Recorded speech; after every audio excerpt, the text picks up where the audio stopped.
দেখি তুই কাঁদিস নি তো, আমি এটা ভিডিও করে রাখছি, লজ্জা করে না?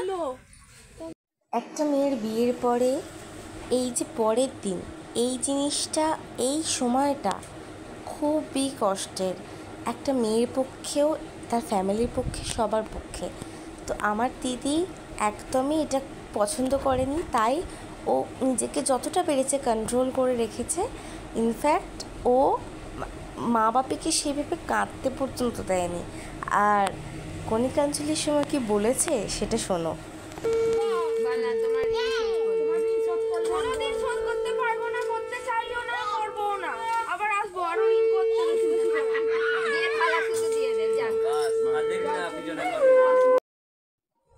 আর এটাই সত্যি, কি ঋণ কি কখনো মা বাবা শোধ করা যায়? একদমই না। তারপর সব কিছু এই যে ঠাকুর প্রণাম থেকে আরম্ভ করে সমস্ত কিছু করা এগুলো করছিল। তো তারপর ও গাড়িতে আস্তে আস্তে তো কেঁদেই ফেলেছে, কিন্তু মা বাবার সামনে যতটা পেরেছে নিজেকে কন্ট্রোল করে রেখেছে।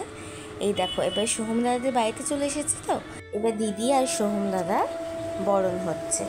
তারপর এখানে এক এক করে সমস্ত কিছু রিচুয়ালস পালন হচ্ছিল, সমস্ত কিছু। তারপরে এই যে টাকা নেওয়ার ব্যাপারটা, এটা তো একটা আলাদাই ভীষণ এক্সাইটেড একটা ব্যাপার। তো সমস্ত কিছু রিচুয়ালস পালন হচ্ছিল।